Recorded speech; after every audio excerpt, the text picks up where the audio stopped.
Hey, bass lovers and ambassadors, Mischa here, the dude who thinks that bass is all you need. And I want to welcome you to Mission Bass Live, the show where we put bass into the spotlight. Every now and then, sometimes every month, sometimes every second month, depending on what life throws at us, right? We are going live, and I present to you another solo bass player from around the world. Tonight, that particular solo bass player is going to be Hari Nandu, and what he tries to do with his solo bass project is really dear to me because I had this whole idea of the ambassador, the solo bassist being, or actually the bassist in general, being a person who is there to support and knows his place, his function, not only in the band, but also in society. I always think that what you do a lot kind of skips over to all the other areas of your life. So if you're a bassist at heart, you know that you're in the band to support everyone else. You're in the band to make everyone else sound better than they would without you. You're there to lay a foundation that other people can build upon. You're there to make space, leave space for everyone else to express themselves. And Hari, well, he's doing that and a little bit more. He's created music where all the funds go to a GoFundMe, where he's going to tell us a little bit more about the daughter of a friend of his died tragically, and he wanted to bring more awareness to the illness. And what better way to do that than with music? So I want to introduce to you Mr. Hari Nandu. Hey, Hari, how Hi, are you Mischa. doing? I'm doing well, Mischa. Thank you so much for having me on. It's truly an honor for me. Well, it's great to have you. So, I want to jump straight to the main topic. You contacted me and told me about your new single that was coming out, Sedona. And what is it about? Why have you recorded this song? Sedona is a song that I wrote named after, as you mentioned, a dear friend of mine's daughter, who passed away earlier this year. And in that period of time, all of us were going through a colossal amount of grief. And for me, sometimes writing music and playing music is a way for me to take my raw emotions and try to put them in a file cabinet, figure out how to think about things. Um, and I played the song as many times as I could, just as a form of therapy for me.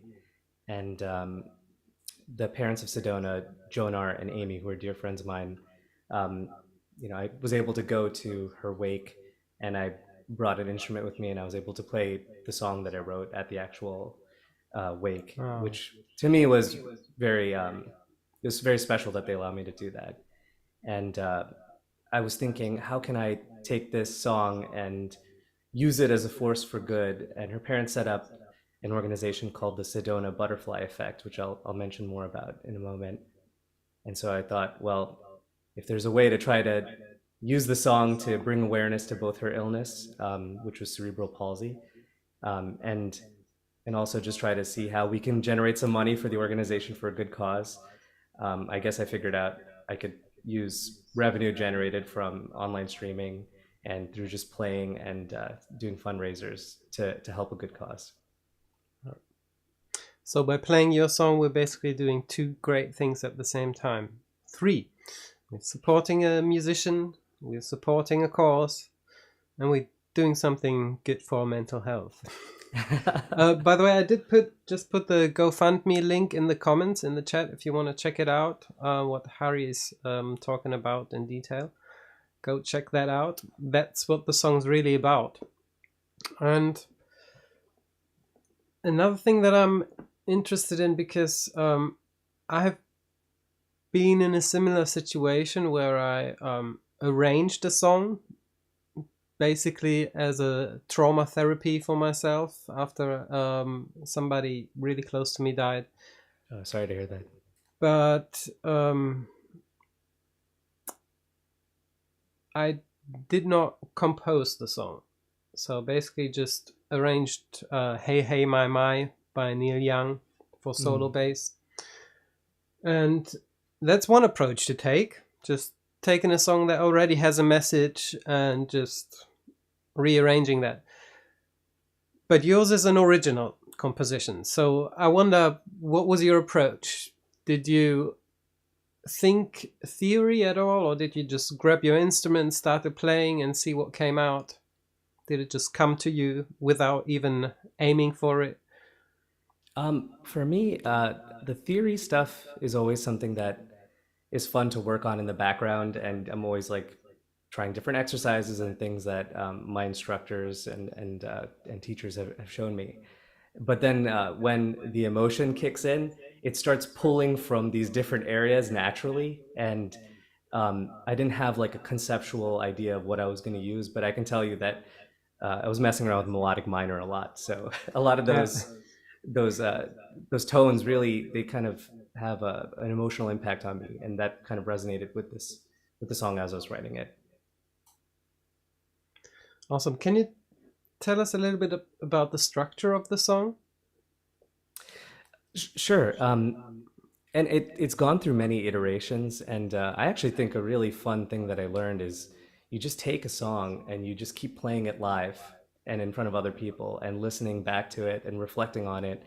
And it's an organic process, and it's like a living creature. The song will change. And sometimes you'll go back and think, oh, maybe this section needs to be expanded on. Maybe I need a little bit less of improv on this section. Yeah. Maybe I should turn my reverb down. So all these things that have come over the process of playing it for several months. Um, but basically, I didn't really write out any sections of the song when I came up with it. It just felt like there was an intro section, and after that, I really wasn't thinking when I wrote it. It came kind of from emotional resonance. Yeah. Awesome. The universe just channeling through you. We're fortunate to receive its grace when we can. Yeah.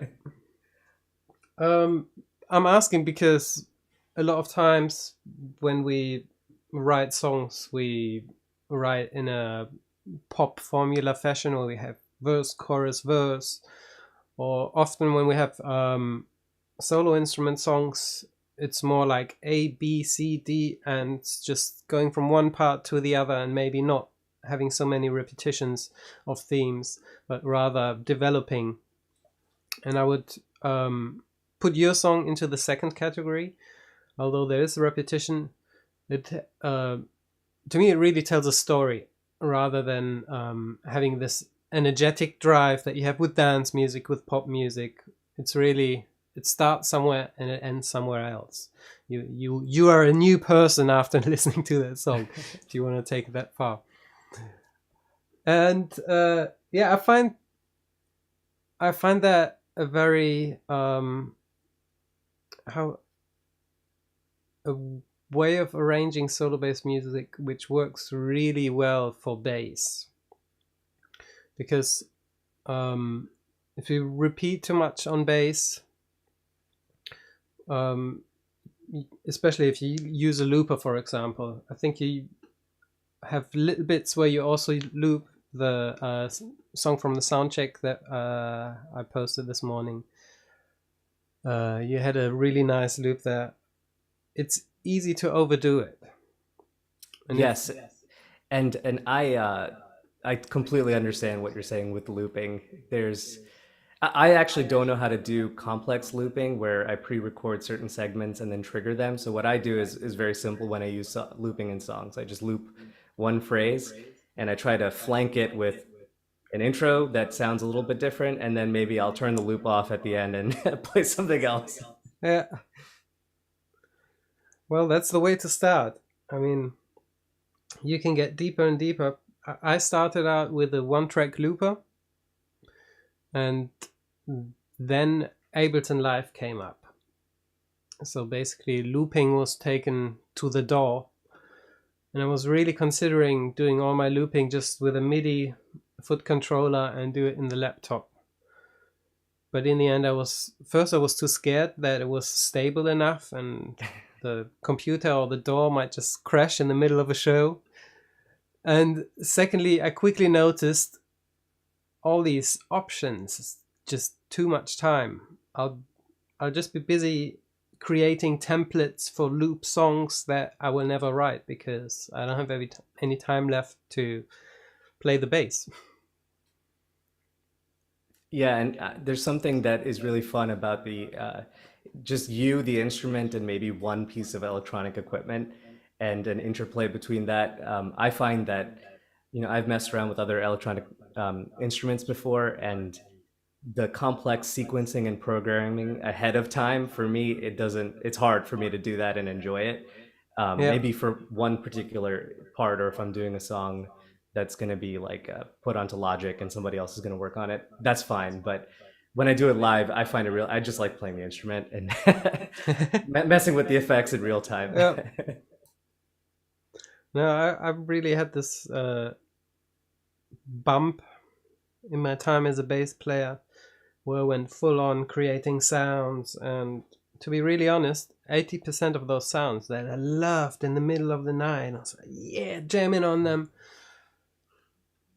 But they were just not applicable to anything that I was doing at the time. So it was just sounds saved on my device and never to be used again. But yeah, I guess it's a bit of the mad scientist in me to try out what's possible. Just now, before we started the show, I was messing around with a pitch delay, which is something that I heard the first time, it must have been almost 20 years ago, when the whole downloading thing just started. When was that? 2000? A little bit later? Yeah, I definitely did that in high school. So probably around like 2000 to 2004 is when we were on Yeah, Napster and exactly. And I found a bass solo, or well, it's not really a solo because the drummer is accompanying Bill the Buddha Dickens. Have you heard of him? no, I'll definitely check Uh, it out after.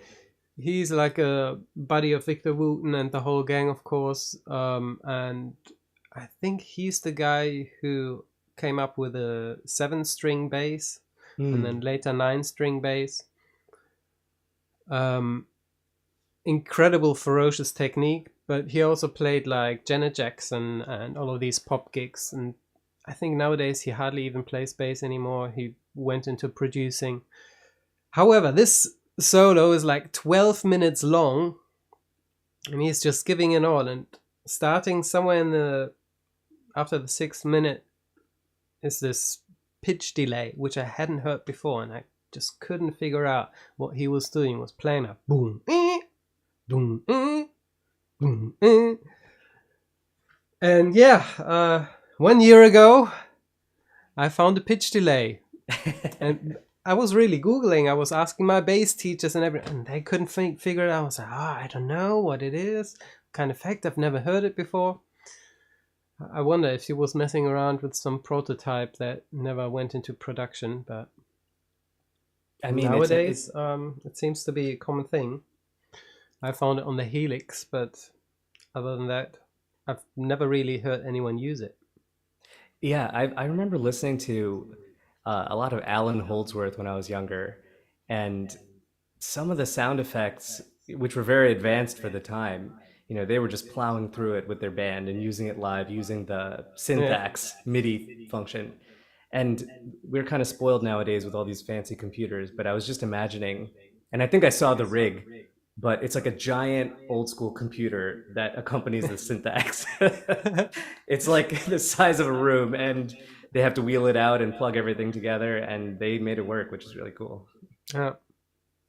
And what's even cooler, he probably had a guitar tech who was taking care of all of that. So Oh, he definitely. really has just had to set it up once and then go on stage and play.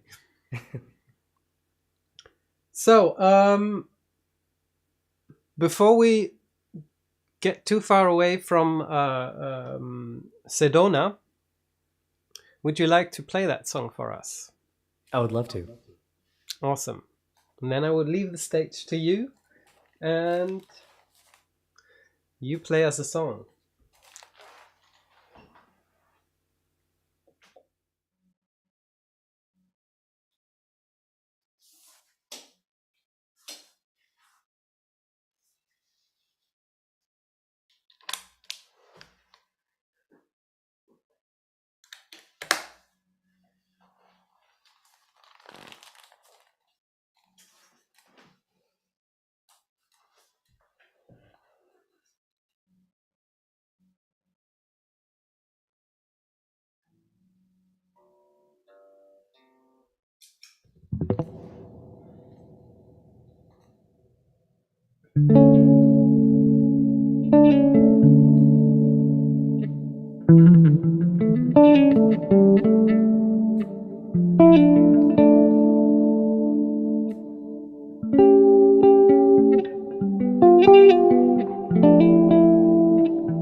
Thank you.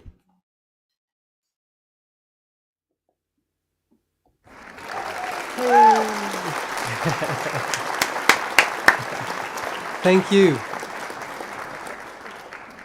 Thank the universe for people like you. So, tell us a little about cerebral palsy. I'm not 100% sure how to pronounce it. I've only seen it written up to now, which proves that there is a need for creating more awareness. Sure. So sometimes people who are born with a complex birth history, either some sort of a brain bleed or some sort of oxygen trauma when they're born, they can have this condition called cerebral palsy where they may have difficulty coordinating their movements. And Sedona had a very complex birth history. But what was remarkable about her is that she persevered through so many of those physical challenges for her. And several of the people who were in the care team for her were always remarking to her parents, like, I've never seen a child come from this place and get through the therapy, work really hard, especially at such a young age when children don't necessarily understand what you're telling them, you know? Yeah. So they noted that she worked extremely hard, fought very hard. And one of the members on the care team said that she will move mountains. That was a phrase that they said about her, which I thought was very endearing. And when she was born, this was around the time of COVID as well, and not a lot of us were able to be there directly with the family for fear of spreading COVID and things like that. So all of us were linked through this WhatsApp message thread, and all of her updates would come to us, and there was so much support and love from an international community of friends and family. So when Sedona passed away suddenly, it left all of us with this huge void. But this momentum of the positive energy that she accumulated around her continued, and her parents named her after Sedona, Arizona. They went to a baby moon there, and the place is also known for butterflies, and they associate butterflies with Sedona. So it was very cool that they named it the butterfly effect, which is where a very small flap of a wing of a butterfly on one side of the planet can cause immense change on the other side over time. Yeah. So metaphorically, it seemed very apt and very beautiful for her. And Yeah, I happen to have a lot of butterfly insignia, which was kind of a random occurrence, but it kind of fit the picture. And I I was messing around with artificial intelligence applications for generating art, and I Hmm. wanted to make my own music video for Sedona, but I don't know anything about cinematography or how to Yeah. shoot my own stuff. So I just generated images based on various locations in Sedona, Arizona, and using butterflies. And I created lots of different motion through certain apps, and I made a music video that I thought was representative to me of what I thought of her power as a butterfly. Yeah. By the way, I just put the link for Hari's YouTube channel in the chat. So check that out, everyone. Also the music video of Sedona, of course. And subscribe. He's just in the beginning of his YouTube journey. And yeah, before I want to talk about that, how you got into solo bass in a minute. But first, stick with Sedona and the butterfly effect for a minute. Because I see you do play. Is that a Monarch? Yes, this is a Fodera Monarch 5. Yeah, which then kind of fits again with the butterfly theme, as the Fodera logo, not really logo, but the what is it called? Picture mark Mm. is the butterfly, and then the Monarch is named after a butterfly. A lot of fortuitous things came together. Yeah. Was that a conscious choice, or was it just the instrument that you had at hand when you were It studying? happened. It happened to be the instrument that I got last year. This one is the original style is like a 5 string tuned E to C, and it has a 16.5 millimeter spacing, so kind of narrow spacing, and a 33-inch scale, which some bass players would laugh at, but I like it. It's nice for chords. It's awesome. um, and this one is modeled after Christian Human, who's a bass player who has like a similar um, model. And yeah, it's a really fun instrument to play, Uh, and I really enjoy it. Are those single chords? They look like humbuckers because I know Victor's Monarch at least comes with single coils. I think these are the Aguilar. It starts with a D. I'm not too aware of whether they're single color. It's got a ramp in between, and Yeah. that's why it looks like bigger. The DCBs, I think I can't remember the exact model name, but um, yeah, Okay. it's really nice. Everyone's just gotta look that up on their own. And Gotta the do funny some thing work is, yourself, guys. I play this both as with solo music as well as in bands, and it's pretty versatile Yeah. because it has the 3 band EQ, so I can crank up the bass and the mids if I want to crunch through as a supporting bass player. Yeah. No, that's actually exactly the experience that I made. I had myself built this baby here, Ah, yes, it's the beautiful. Sputnik, and I had a in particular built to be my solo bass. But for one, it's also I'm not. It might even be 32. No, it's 33, just like yours. And first of all, it's just so comfortable to play with a shorter scale and having everything at hand, not down here on the F that your wrist is breaking. And secondly, also sound wise, because I made it to be very variable from having really heavy bassy sounds to very percussive sounds. It just seems to work in every context. I mean, admittedly, if I play the Mayones right here, that 5 string Mm. with an Aguilar preamp in it, that one is just pumping everything else that I ever owned away because it's so heavy and aggressive in the bass. And the Taily here, which is now a Precision but used to be a Taily, that also has its own particular sound. But if I just want to get a gig done and be really, really comfortable, it's always my Sputnik. There's not much thought that has to go into, oh, okay, how am I going to play this? Because it's just going to be harder to play on this instrument, or how I'm going to make this section sound because this instrument has this sound and this sound only. Yeah, it's funny because it's nice to have a versatile instrument, but I have shown up to gigs with multiple basses, and people always look at me like, first of all, what are you? You're just going to play solo bass stuff? And they're usually positive about it. They're like, oh, that's interesting. I haven't seen that before. But then when I pull out the second bass, they're just like even more confused. Well, guitarists do this too. Yeah.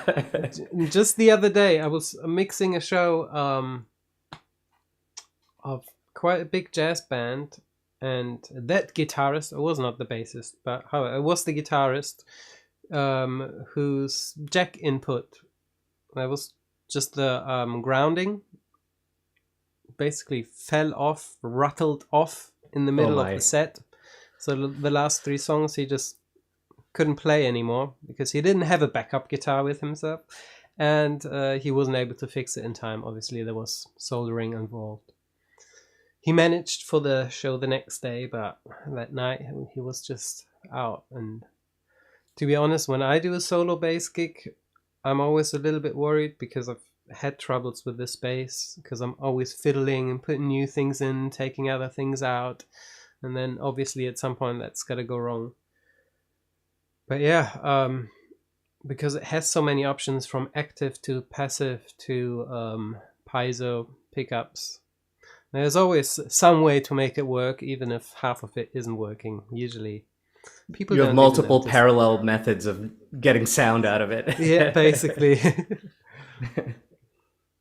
And a quick question about your bass.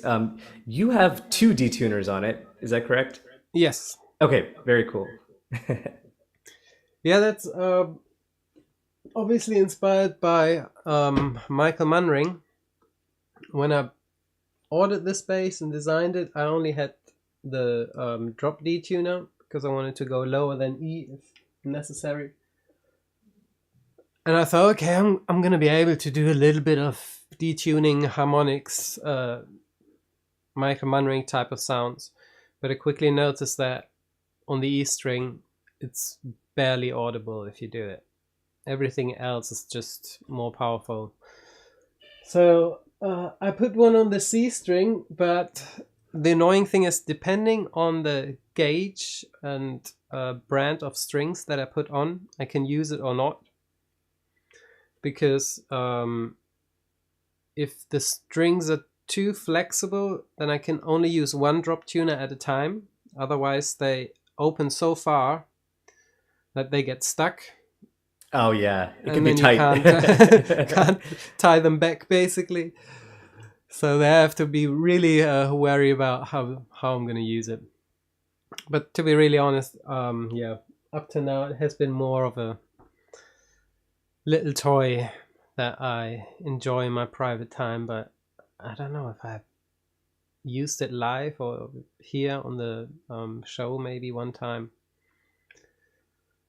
But it hasn't really gotten a part of my everyday vocabulary.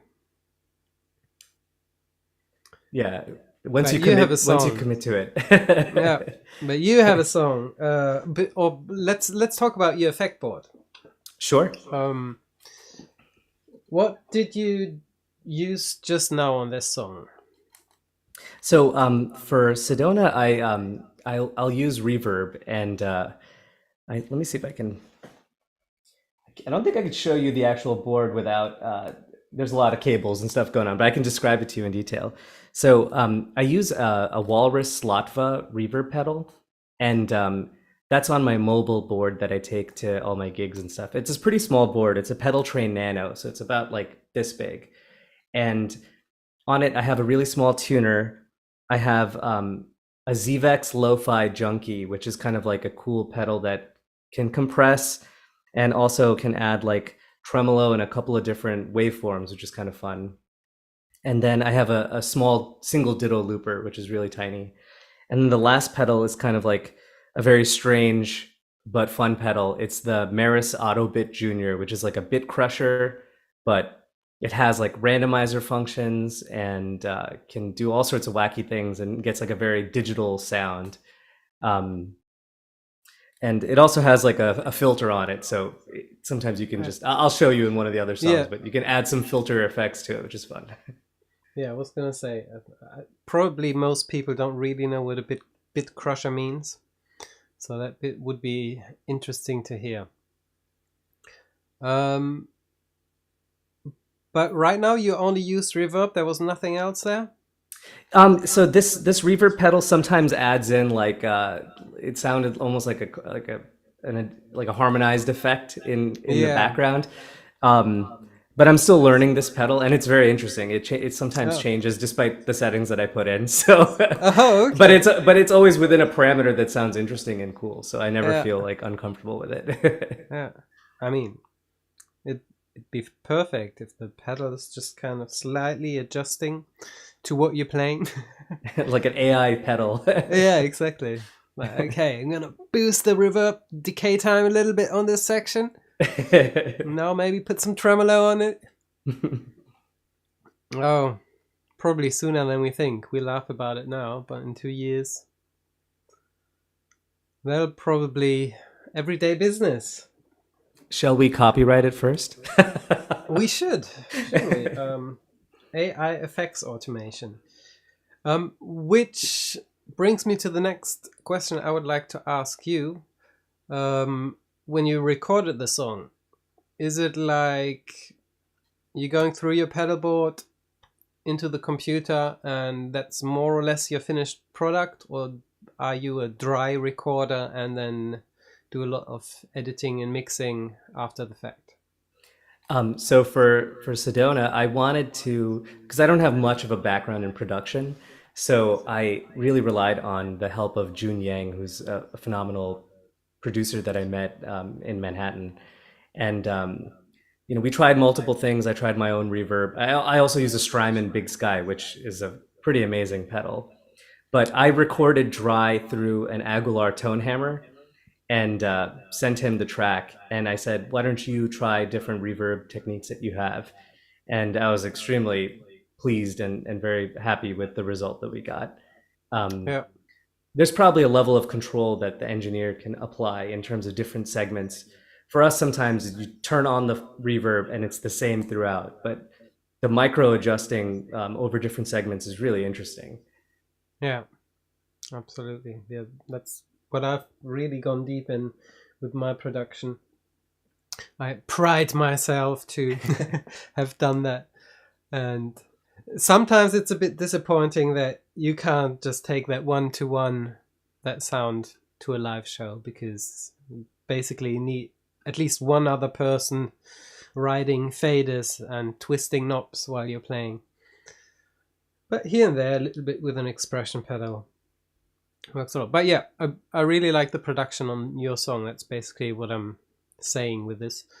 There definitely is evolvement over the track, and it's not that static, oh, here's the sound and that's it, which of course puts more responsibility onto the player, but at the same time I think that's always this interplay of that's why I also asked if you record it dry, because what I generally do for my own recordings, I record a dry track, but I still have my pedal effects running through my bass cap, so I can kind of feel what it's gonna sound like in the end, and play a little bit more with confidence, because I know, okay, the decay is still gonna fill all of this space. You don't need to play anything. You can just take a rest until the next note, which I find is much harder if you really play completely dry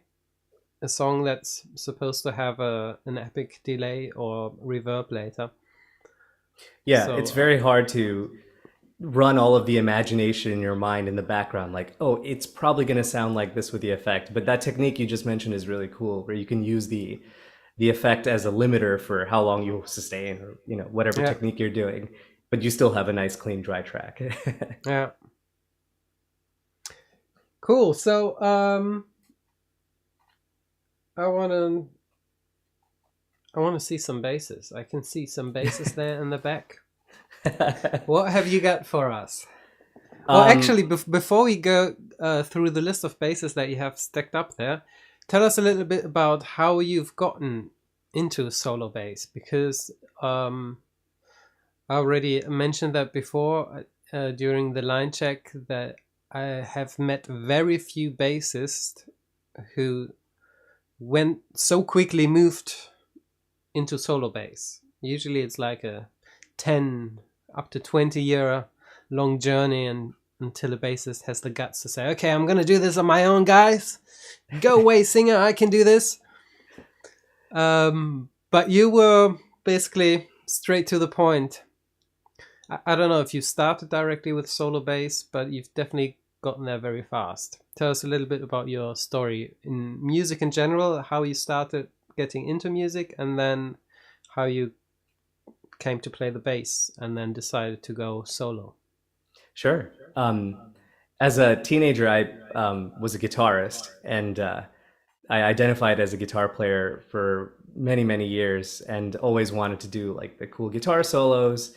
And when I was in school, I was a big death metal fan, so I would always be practicing solos by the band Cynic or by the band Death, and trying to shred and things like that. So my tone was always like, completely scoop out the mid and boost the treble and the bass, and then put on like a crazy amount of distortion. Um, and then I remember going to my first guitar teacher, Brian Babcock, in Tarrytown, New York. And my dad brought me to this lesson, and he's like, what do you want to learn how to play? And I was like, oh, I want to learn how to play songs by Incubus. And he's like, okay, we can help you with that. But then he just gave me a CD, and he's like, why don't you just go home and listen to this? And it was Giant Steps by John Coltrane. So he's a bebop player, so he's like, well, I'll teach you the song, but you got to listen to this other stuff too. So he kind of cultivated a love in me for jazz improv, and jazz bebop. But for me, like, I didn't really understand much about bass, except there are definitely segments of songs that I loved because of the bass solo or like bass movement. But really, heading towards the lockdown, I found myself listening to a lot of Thundercat and Mono Neon, two artists that I found to be like both very rooted in the changes of what they were playing, but also really free spirited and fun. And so that created this like lust in me to want to play a bass because of its percussive and really fun sound.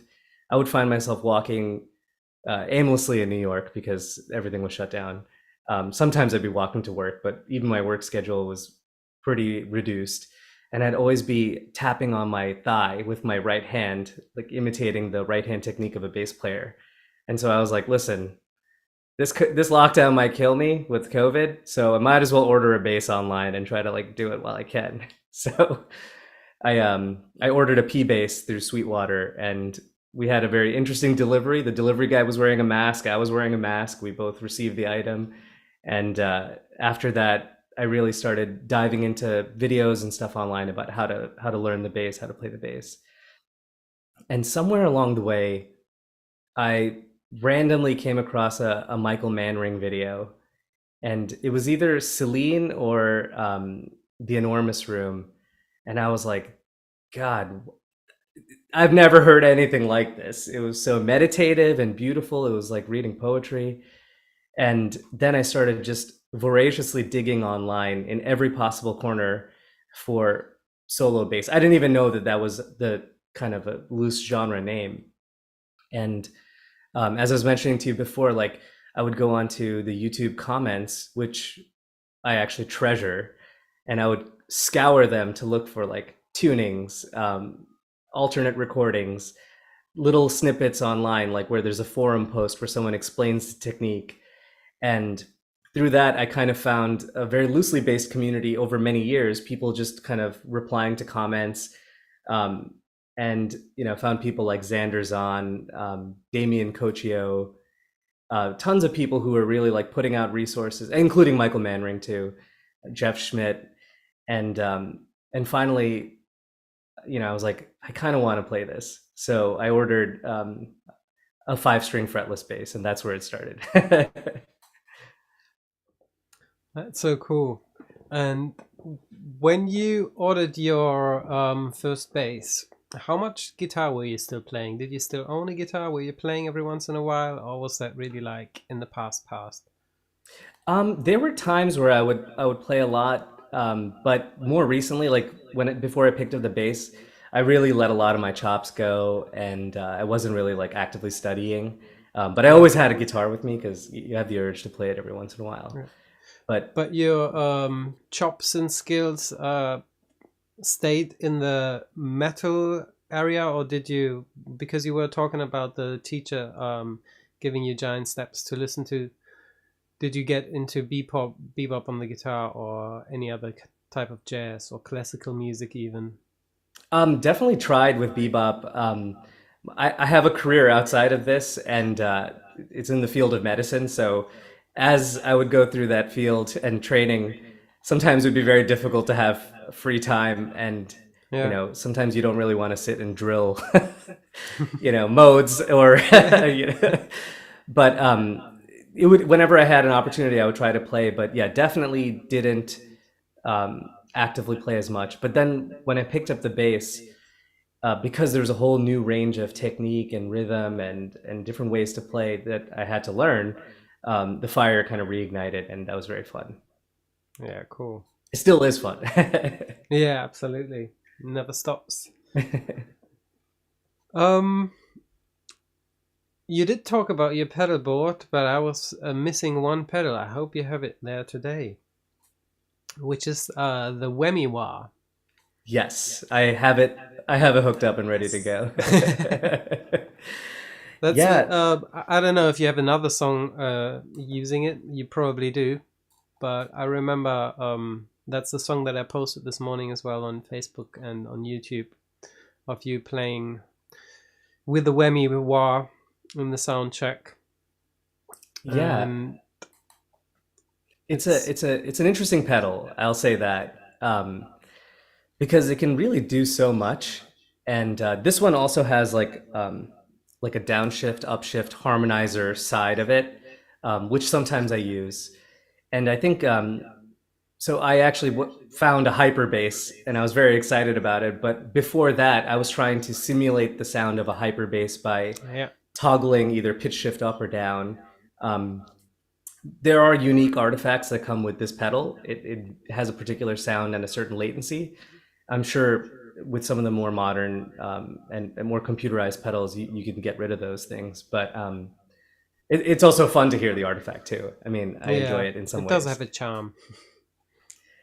Uh, Um, the and in one that thing, song that I played last time, I when I do the double octave shift up, it kind of creates this sound that almost reminds me of like the old Pat Metheny like MIDI horn yeah, effect. it's exactly what I was thinking. Yeah.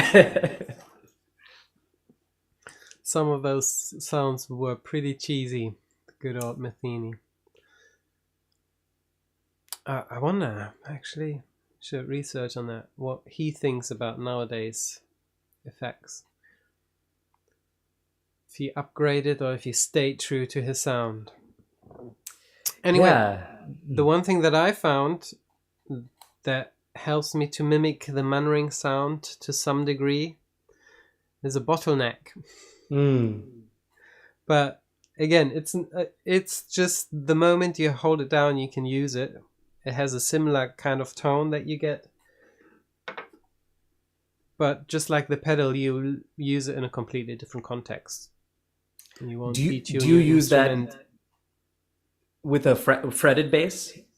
Yeah, I Oh, mean, okay, cool, cool. that doesn't really make any difference as I'm not pressing down the strings. It Mm. basically becomes my fretless neck, That's so which cool. uh, and you can either play the harmonics or you can play the fretted note. So there's some variety there of ways to use it, but yeah, also there again, how the bass is set up, string height makes such a difference. If the strings are super close to the fretboard, it becomes much, much harder to use a bottleneck without interrupting the sound every 2 seconds, because you're just putting, just the weight alone of the bottleneck pushes the strings to the fret and your sound is gone. But yeah, back to you. Would you like to play us a song featuring the Wemiwa? Yes, and yeah, I would like to. Do you mind if I use the hyperbass too? No, not at all. Please do. Stage is yours, and so are the choices.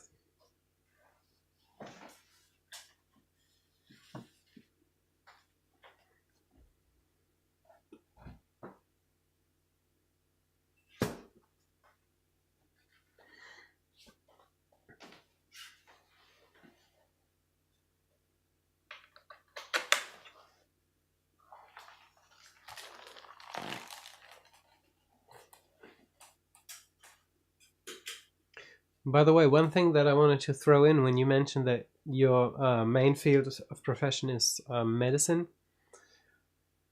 When I just started getting into jazz, that was when I was still living in Hanover, in the north of Germany. I noticed that there's a lot of people in medicine that play jazz. Like the music college, the medical college had a big band and a swing band, and Oh somehow, wow! yeah, I was pretty surprised because you told me exactly what I would expect someone in that field to tell me. Like, I have no time to practice jazz phrases in 12 keys. But then I see all these people and they're playing in a big band. I'm thinking, I mean, obviously back then, maybe my judgment wasn't what it would have been today. But I just thought, wow, how can they do that on top of that busy schedule, and they still have time to learn how to play jazz, at least to some degree. There are some extremely talented people out there who can do it all Yeah, at the same time. yeah.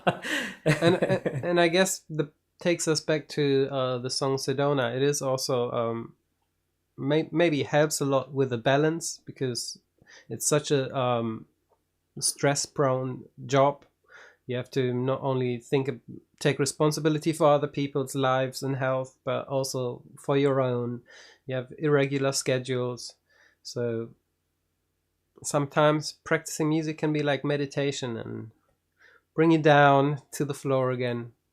I completely agree. Uh, Let me just get this tuned up.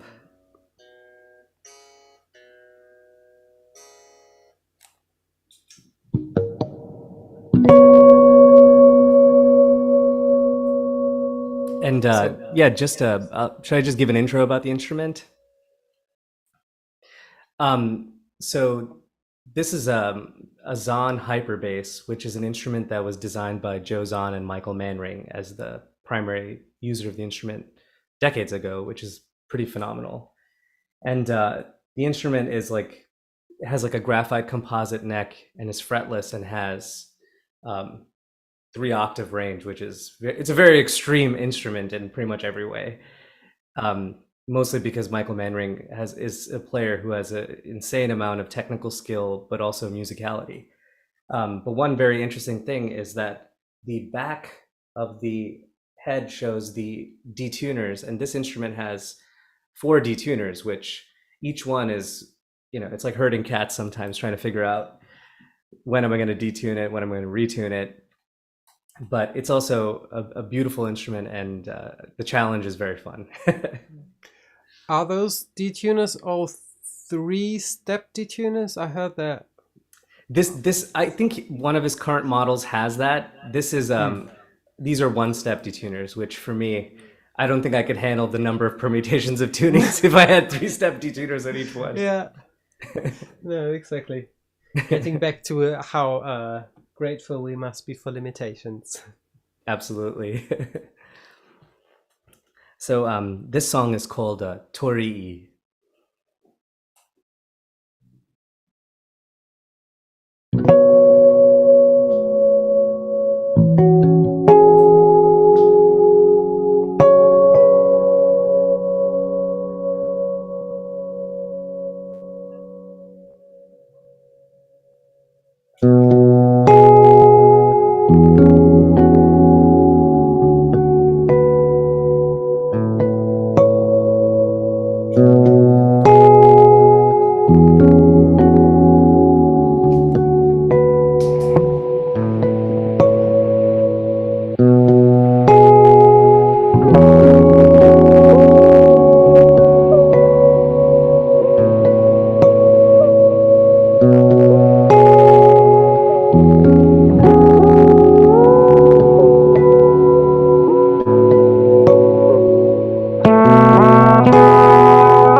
Bravo!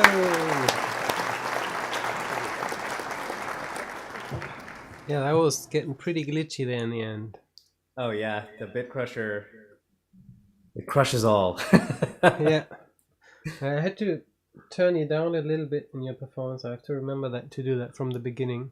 Oh, sorry about that. Yeah, because your mic level is still a little bit lower than your bass level. But I think in the end we got there. So this was now a combination of the detuners on the bass and the whammy wah pedal, Yes. plus the bit crusher, right? Yep, Was that? and the lo-fi junkie. Oh, It's the kind of lo-fi like junkie, exactly. it's like a pedal monstrosity. When that pitches, are those always octaves? I had the feeling I heard only octaves. for Only. the whammy bar. Yeah. No, not the whammy bar. The lofi, where it Oh was yeah, really jumping. yeah. It's it has this like a square sign pattern that I use for this, and kind of adds this like undulating effect. I don't think I can control the pitch range of that, so it's kind of like it just kind of moves on its own, Yeah. which it's fun to work with it. Yeah, I was It- wondering, do you ever get surprised by what comes out, where you're like jumping back, yes.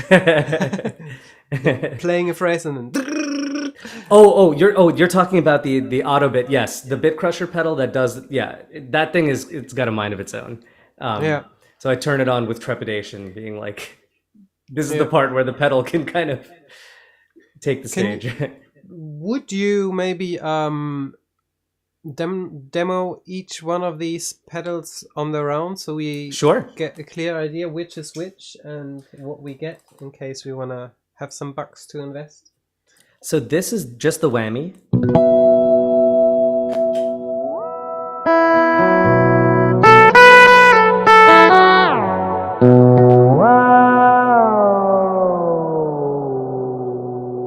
And you can even crank it up to 2 octaves like we were talking about.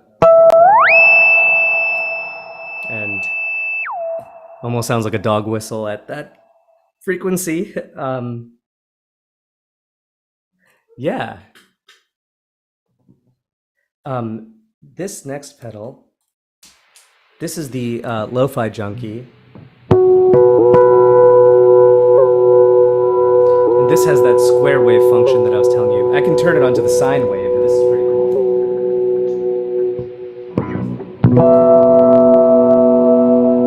Kind of hear this slow oscillation in pitch.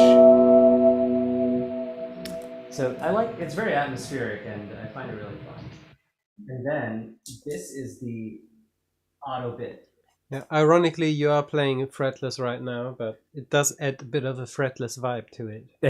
Yeah. So for this bit crusher, I'll show you the different functions. So this is just me affecting the filter.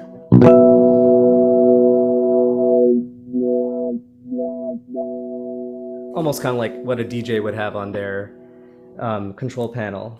And then you can affect the sample rate and the number of bits, which can crush and make it sound very strange.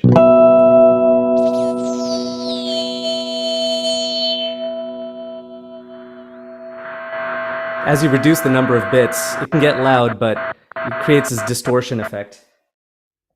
Yeah. And Good then old finally, digital distortion. the last function that it has that's really cool is this stutter sequencing, and you can basically make it go half time, double time, or random. And I cranked it up to the random, where it's like it just does its own thing. But here, I'll show you the different ones.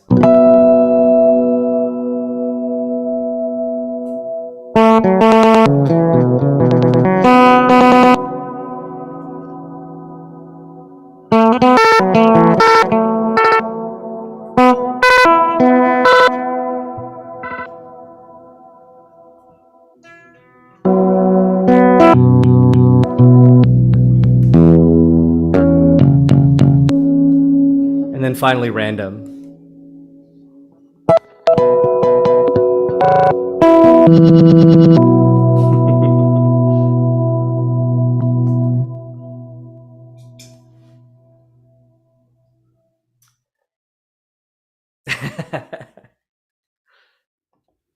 Um, yeah, how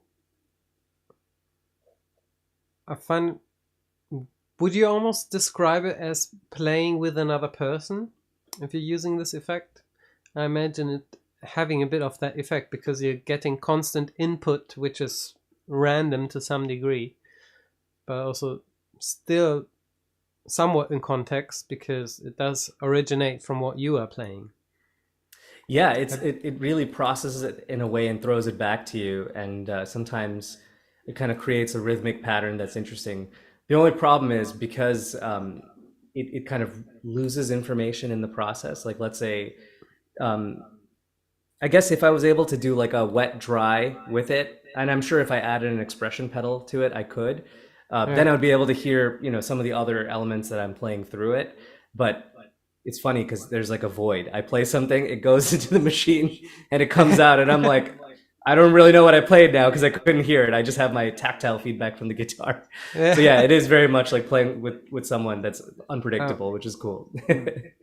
Uh, Maybe it would be something to put in the effects loop rather than straight on the pedal. Yeah. Then you could still have 50% of your signal going through clean. I've done that a lot with delays because there's certain delays like an auto volume delay where you can almost use it like an ebow. You play something. Let's see. Do I have one? Ah, yeah, I think I do have one set up like so.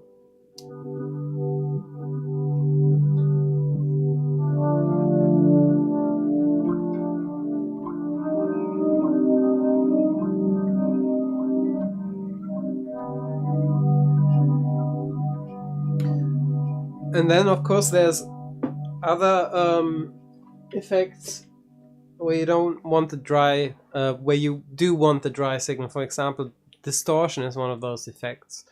At least when I use them in a band context, I could never find the distortion pedal I liked until I started using two amps. One amp just for the distortion, so it was basically instead of putting the distortion into my signal path, just switching that other amp, putting that into the chain as well, and that be my distortion amp, so nothing of the round, fat bass sound gets lost on the way.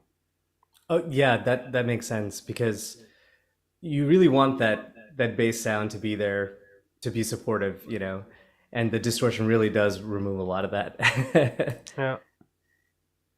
But I do love the metal bass players sometimes like with a very low tuned bass and with the distortion on it. I'm like, it sounds like someone's banging the cables of like a suspension bridge. It's like Yeah. infrasound, a person Yeah. can't even hear it, you just feel it. Yeah. Yeah, it becomes a lot more percussive as well, especially if you play with a pick or if you slap, just having that dang, gang, gang, gang, gang, gang, gang, gang, and then all the pitch information is coming from the guitars anyway, an octave up, so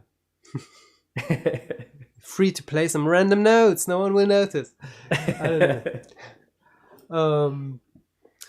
So, I've I've seen you been quite busy lately, playing little shows, bigger and bigger. But I still want to know what drove you into playing solo bass. I mean, obviously the pandemic probably was one of those things. But other than that,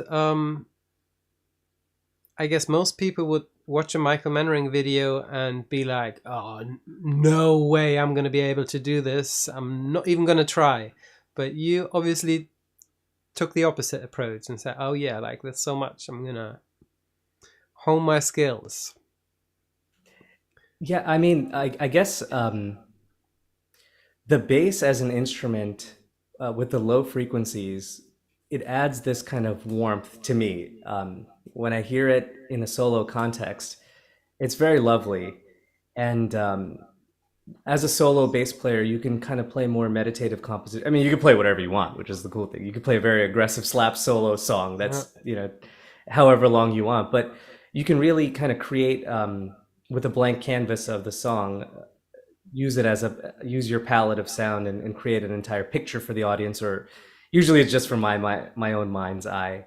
Um, so with the combination of the sound range of the bass, even without all the effects, it's just a very warm instrument to play on your own. And when I watched those Man Ring videos, I also thought there's no way I could ever do anything like that, and I don't think I'll ever accomplish that in my life, even coming close to playing one of his songs to that degree. But what I also saw was that there were just so many other people who were inspired by famous solo bass artists, and people record their progress and they post it online, and it's collaborative. People offer help. You just learn from watching other people's process too. So that really drove me to think, okay, let me try this. And there's another artist who really inspired me as well. This bass player, Jesus Rico Perez, who is a solo bass player who says he's self-taught, and he covered a lot of Man Ring songs, but he has his own compositions as well. And I would just put him on YouTube playlists and just fall asleep every night. It was one of the most soothing things I've ever heard. And so after that kind of got embedded into my head, I was like, I have to get into this genre. Okay, the name rings a bell, but I don't think I know his music. He plays JCR basses, which is a luthier from Spain. So he has these really beautiful basses with very different tops, but they also sometimes they accommodate these Man Ring style detuners, these like hip shot detuners. So they have like really wide headstocks, which is kind of cool. But yeah, definitely give him a listen, because he's just really cool. Yeah. Hopefully he'll come on the show. Ooh, see. Yeah. Okay, Hari, have you got another song for us? Yes, I would love to play more, but I will switch basses again. Yes, please do, and tell us about your bass.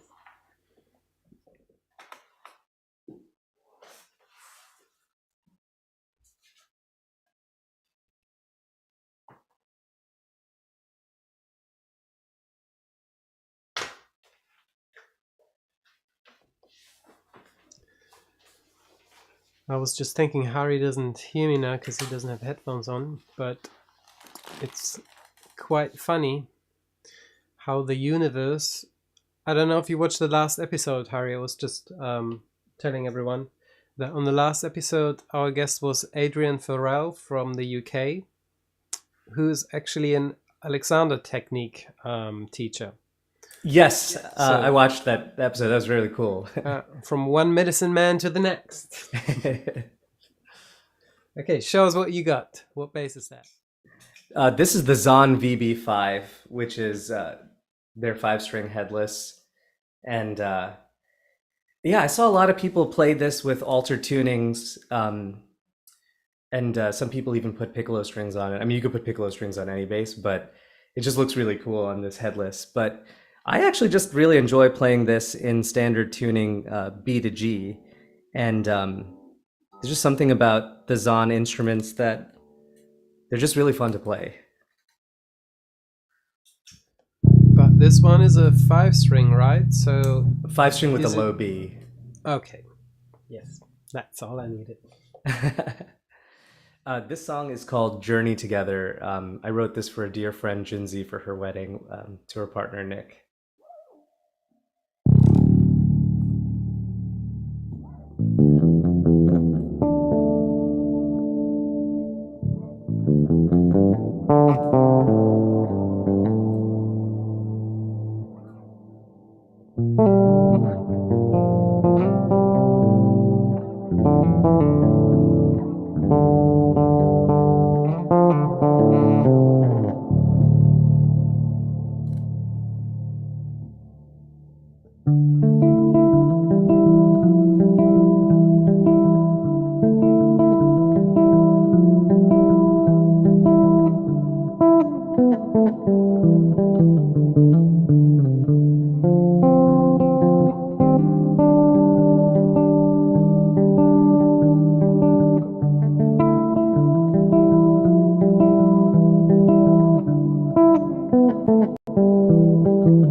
beautiful. Thanks. So I have to ask you, not as a critique, but just out of pure interest, do you have solo bass songs that are more groove oriented? Because you mentioned in the beginning that Thundercat and Mono Neon were one of your earliest influences to dig deeper, which is quite different music to what you've played now, which I would like to know. What was your journey from Yeah, I Thundercat? mean, I really do love the groove based stuff, which I play a lot with different bands.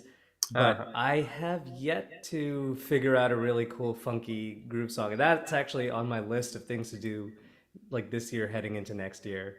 Is write like kind of a more upbeat, kind of funky, Yeah. uh, you know, energy laden jam. Yeah, I mean, the one tip that I can give you is don't forget the backbeat. Because I've been basically from the beginning trying around with groovy stuff, but it wasn't until I automated that backbeat that it basically is everywhere when I play something Hmm. that really kind of all came together, because you can play a funky line, any random line, and make a groove as long as there's a drummer there. Oh, wait.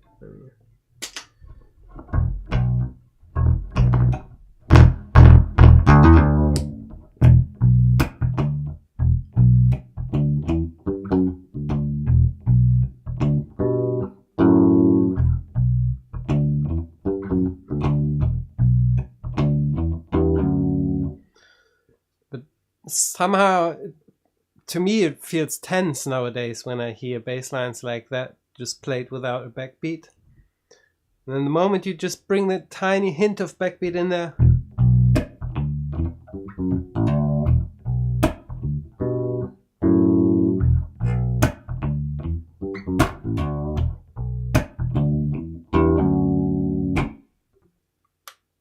something starts moving and Absolutely, making yeah. sense. That's actually something I noticed.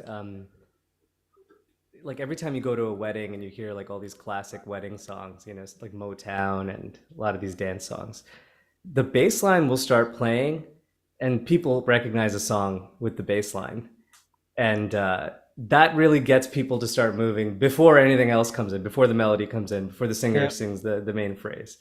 So yeah, absolutely, the bass gets people to instantly start vibing with the song. Okay, so usually we get some questions from the audience, as far as I can tell. Today we've been very concise in our information. We haven't left any open questions. But I want to give everyone a last chance. If you have any questions also about Hari's gear, he showed us 3 basses up to now. I think there's a couple more back there. We've talked about the effects. We talked about his approach to composing, why he even got into solo bass and how, about the Butterfly Effect GoFundMe campaign that he is supporting with his song Sedona. And I'm gonna throw a couple more links in the chat so you can check out what Hari's doing and keep following him. As you heard, he has plans to explore even more solo bass in different perspectives and sounds. And as you are already quite deep in the experimentation, what sounds considering and how you record your songs, I'm really quite looking forward to what's gonna come out of your corner of the world in a year or two. Thank you so much. Have you got another song for us? Then I do. Okay, then let's do one more song. I will let everyone else who has a question. You've got that time. Other than that, yeah, support us on the socials and play some bass. I just want to throw in a plug for you. Yes. This really cool shirt was given to me by Mischa. Thank you so much. But you can get it too if you head to his store, which is linked on the YouTube page, and check out the Yes. really awesome gear and support these amazing artists by buying merch. Thank you so much, man. Appreciate it. One more bass change. Yes, please. We love those bass changes. I mean, you guys, for me, you're used to always the same bass. I do use my other basses, but sure not on the show.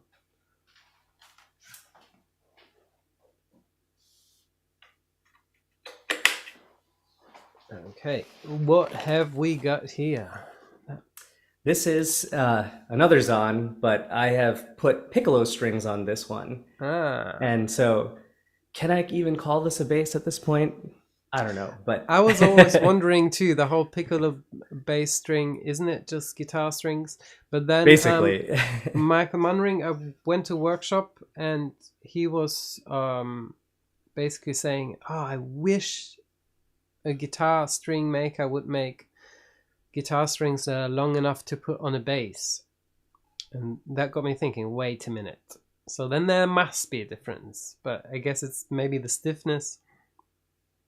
yeah, they can be. These are like a brand of Diodarios. They basically sell like a piccolo bass string. If anyone's interested in trying it out, I like them. I think they're really great. Yeah. And what's cool is that they can tolerate a lot of stress. They can be tuned over a wide range, and with the bass, when strung on a bass, the harmonics sound really nice to me. So Yeah. yeah, so this is basically a stringed instrument. I'll just call it that, with the shape of a bass. Yeah. Very good. I like that description. Okay. Enjoy. This is a version of my latest release called Minor Variant, which you can find online.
Bravo!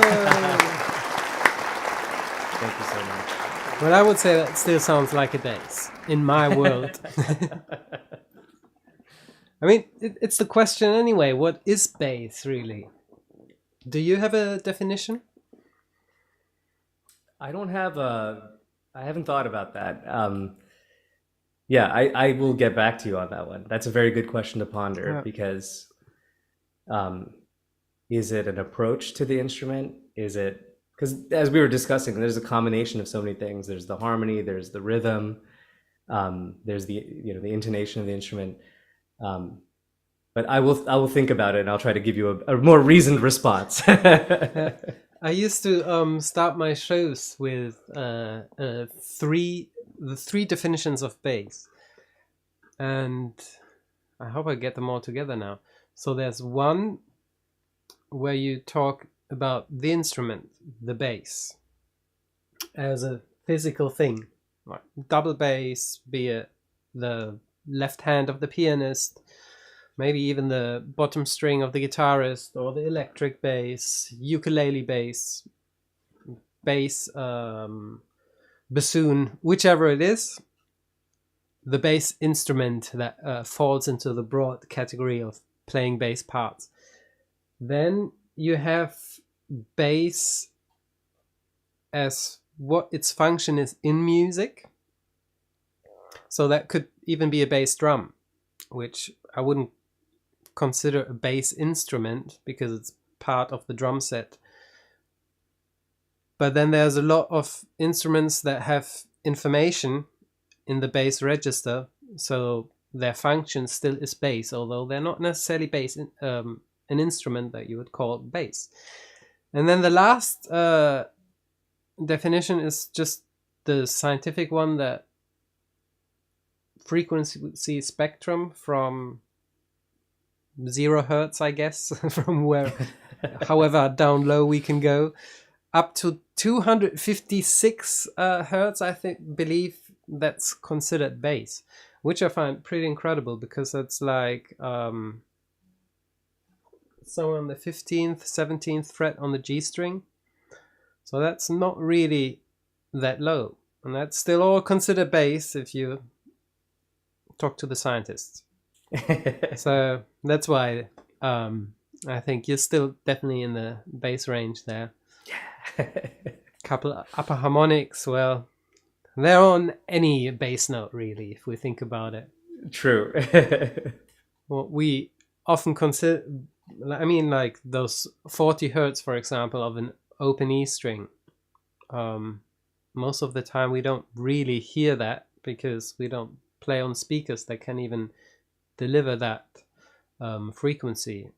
I've started working in live sound this year, and it's been so much fun playing my music through really big PA speakers, because all of a sudden all that sub bass information that you try to get right on your headphones and on your tiny studio monitors, which is always to some degree guesswork, and maybe you can work with an analyzer which gives you graphical information about the sound, which is ridiculous to some degree. How are you going to judge how something sounds just on a graphic line that you see on your screen jumping up and down? But yeah, that's been a lot of fun. Also, just exploring some songs which I've never heard on really big speakers, where I thought, the bass is lacking here, but it was just so deep that basically no stereo, not even the car, which is kind of known to extend the bass range and always sound too boomy. If your mix is bad in the car, you will definitely notice. But yeah, even there, which song was it? From Ed Sheeran's big hit. It's on the tip of my tongue. I'm in love with your body. Oh, Shape of You. Shape of You. Yeah, exactly. Yeah. Because that one has on the first listen very little bass information, but if you hear it on a really big stereo, then you get all this sub rumble, which is getting lost in the everyday consumption of music, which to me is quite random why they would mix a song like that. It's like a stadium mix, basically. Yeah, it's really like a hi-fi mix. If you're not sitting in a studio with 18-inch subwoofers, then sorry, you're going to miss half of the song, but that's just how it is. No compromises. Okay, everyone's happy with your song. Bravo, bravo. But there's no further questions. If that's cool with you, I would send everyone home to sleep or party or practice bass, even better. And then we're going to end this here. Unless you have anything to say. Any last words? Well, I just want to do a quick shout out to my bass mentor, Moto Fukushima, who I take lessons with, and he's been a huge inspiration to me, taught me so much about the instrument, and also thank you to you for having me on the show. It really means a lot to me, and I love everything you're doing with the show, and I love the concept of an ambassador. So yeah, that's very cool. Okay, cool, man. Together we're strong. We can do this. All right, everybody. Thanks so much for coming on the show. Support Hari on the links are all in the comments now, various times, and also again in the description of the video. Support Mission Bass via my shop, and then see you actually by the end of this month. This show we've kind of moved into the beginning of November because it would have officially been the October episode. But because of Hari's schedule, we moved it, and that was also nice, doing it in the beginning of the month. But now we've got another show this month coming up on the end. Let me just double check the date. Should be the last Saturday, and it is with Mr. Colin Sankey. But more on that in an email. Subscribe to my email list. Also, in the description. Okay, everybody, thanks so much for showing up. Hari, thank you for sharing your music with us and your message, and talk to you very soon. Goodbye, everyone. Bye.